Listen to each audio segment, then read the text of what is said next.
A question that is often asked is what is the meaning of a 10% gradient in a treadmill test?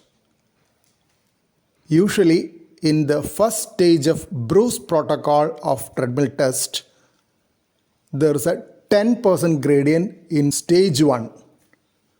That means if the treadmill length is 150 centimeters, the front end is elevated about 15 centimeter from the ground, so that this produces a slope.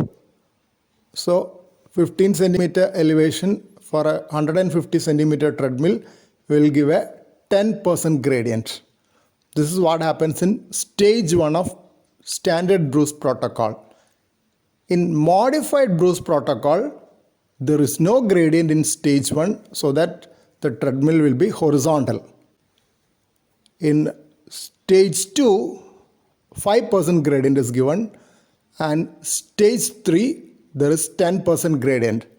So stage 3 of modified Bruce protocol will correspond to stage 1 of standard Bruce protocol.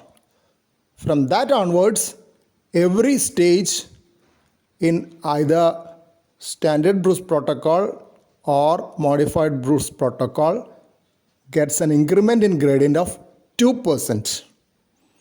So stage 2 in standard Bruce protocol will have 12% gradient. The importance of gradient is that as the gradient increases, the person is walking uphill.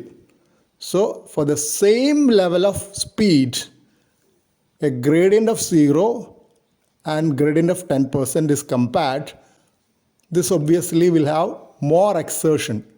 That is why in modified Bruce protocol, which is meant for less fit persons, the first stage is with 0% gradient.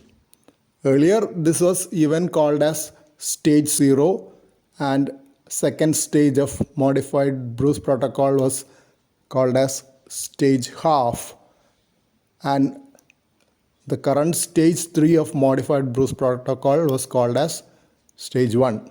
But then the confusion was there and the terminology has been changed, so that stage 3 of modified Bruce protocol will be now equivalent to stage 1 of standard Bruce protocol. So this is the concept of gradient, meant to give increased exertion at the same treadmill speed.